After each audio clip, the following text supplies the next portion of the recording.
One of the greatest things that we're commanded to do is to love. And I don't know about you, Thabiso, but if you ever really thought about what's most important in terms of what we're called to do as Christians and how love plays a part in it. And I want us to explore that because I think love is the most powerful word in business that is least used. Sure. Tell me, mate, before I go and share the verse that I want us to play with, how would you know that a business loves you? I mean, you engage as a consumer with many brands and many businesses, many places. How would you know that they actually love you? What would be indicators for? Rob, when you gave me this verse, I was challenged because I must be honest with you. I started asking myself, is there love in business? I literally went and thought, where is there really love in business? Or is this a thing of, hey, we want this guy, we need this guy. Just because of his expertise, he's helping me and the business get to the next stage or get to a certain status, and that's it. Is there really love in business, right? And I thought of my circle at the moment. I thought of you. I thought of some guys that we know and that we do business in common with. And I thought to myself, yeah, man, there is some people who literally do things for you and it's priceless. And that's where the love element came in. And I was like, okay, cool. If I can put that tag, the priceless tag on whatever you've done for me or whatever you want me to do for you, that for me is then love. But more so, I heard the saying once and it knocked me out the park. This certain person has the number of an individual, and it's a very high individual that we all know. And he literally said to me, the time I'm going to make a call to this person is not to get something from him, it's to give him something. And it went. And I was like, man, how many times is it? Like, and I've got so many contacts here, right? And you also have so many contacts. But how many times do we actually say, okay, I know a millionaire, multimillionaire, but let me call him to give him something rather than me calling him to receive something? And I think there's where the love element basically comes in within business. I have to shoot the question right back at you, Rob. What do you think about love in business? I think that consumers know in their heart whether they are a number or whether they're a name. And I think if they're a number, like X amount of customers per month, or there's a dollar or rand value to them, I think they know how that falls. And I equally think they know whether they are generally appreciated and loved by the business beyond their rand value, beyond their dollar value. Because I think we feel it as consumers. And there's a difference between a transactional business and a transformational business. And I think that as Christians, we're called to build transformational businesses where we actually make a difference in people's worlds. I love that. Not even transactional, but transformational. That's it. That's it. Like the purpose of us in business is to change somebody's world for the better, right? And maybe beyond the, you buy a new car and you have the feel-good factor of the new car for a while, but after a while it just becomes a car, right? And it's not like beyond the short-livedness of getting the new iPhone or whatever else it is. It's about that ongoing pursuit and engagement of, is this working for you? How is this working for you? How can we help you more? I think people fear that they can't earn more off the customer if they do that. But actually, love for the customer is actually going back and offering them the opportunity to buy more from you, right? I don't know, like a gym membership, for instance, saying you've got a membership, how's this working for you? Well, we've got this extra little package you could sign up for, and it will give you a training program and a diet to follow. We're not going to coach you, but we give you the plan of the package. And we can't do it for free, but we can do it for an amount you can afford. That's love for your customers, helping them get closer to their dream outcomes. And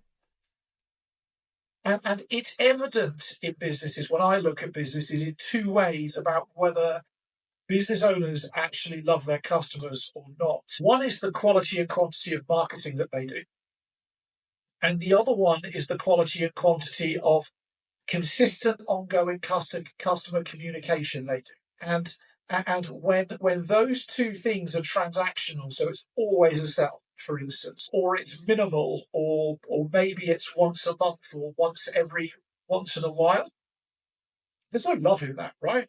That's just like a weird friendship that you've got. I mean, at best. We can take this, the book and the chapter and the verse I was looking at was Mark 12, 30 and 31 in particular, and where Jesus was asked what's most important, right? That was the question. And he said, love the Lord your God with all your heart and with all your soul, with all your mind and with all your strength.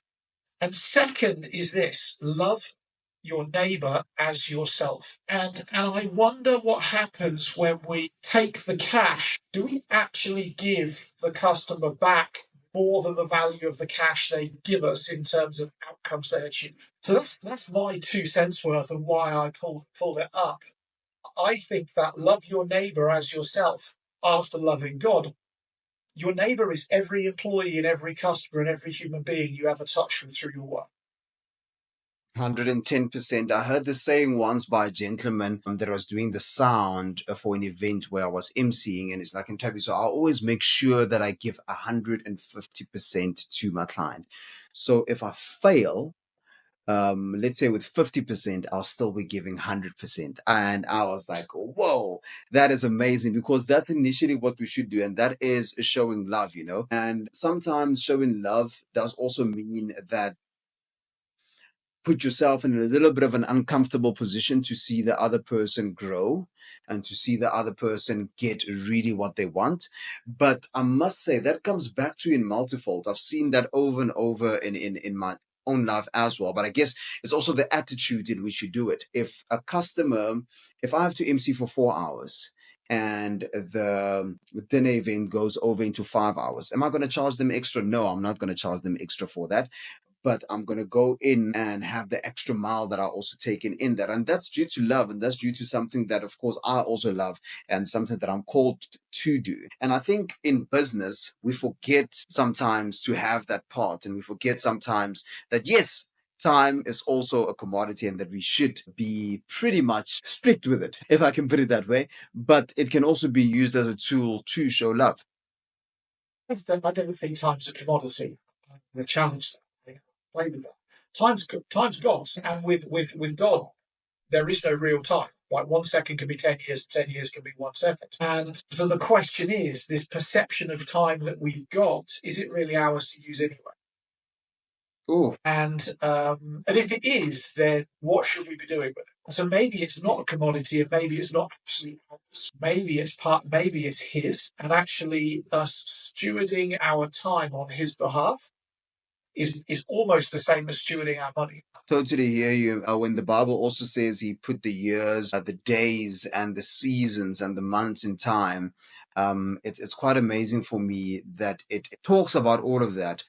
But it is such a beautiful thing that I got revelation of. He wants us to basically know that things are also seasonal, that there will be a season for this, there will be a season for that, there will be a season for that. And that's why he's placed all of the time that we know as days, months, seasons, and years in place. But he operates outside of time, like you said. And for me, it is something I remind myself every time. It's something that I remind myself, especially when someone asks me, what is your 5-year plan? And then I go, I don't want to limit God with a 5-year plan. He can do something that can turn and shake my whole world around in 5 hours. I guess you could take the time frame out of it and go, what's the big goal or plan? What's the big thing? Because he could bring that to you in the next day. He could equally bring that to you in the next 10 years or maybe next 20 years. We just don't know. But I think, if time is his and we're made in his image, and with God, everything is timeless. And one of the biggest freedoms that I've worked on over the past decade is actually giving up time. But what I mean is giving up as much of the concept of time as possible.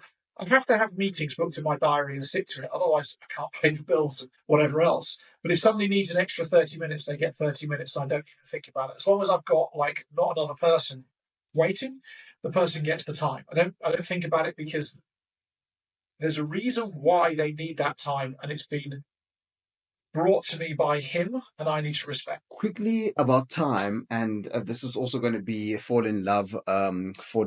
Nice taps. This is also going to be part of our love theme, right? Where have you walked into a business and felt loved? So there's honestly, there's a couple of microbrewery pubs that I used to go to on the west coast of the US in Seattle. It's in those pubs, like in one of them, they'd remember what it is you said you were doing the next day, and then they'd ask you, how was that? And you said you had that meeting with, and how did it go?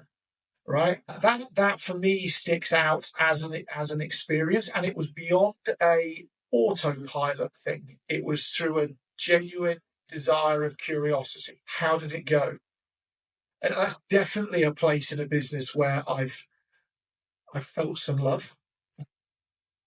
Interestingly, it's kind of easier to go where I felt the least amount of love. The automotive industry, by far, and telecommunications industries, by far, I have felt the least appreciated and least loved. And that's bizarre, because in automotive industry, I've spent a lot of money. Those are two industries that jump out in terms of least amount of love. I'm on the fence about buying a new car at the moment. I've got a relatively new car. I'm going to give that to my wife and get a new car for myself. My block to buying is Toyota Land Cruiser, by the way. That's what's in the box. My block to buying it is actually the automotive industry itself. Oh, nice. It's not the money, it's not the time, it's not even the desire. It's, do I really want to go through that? Probably.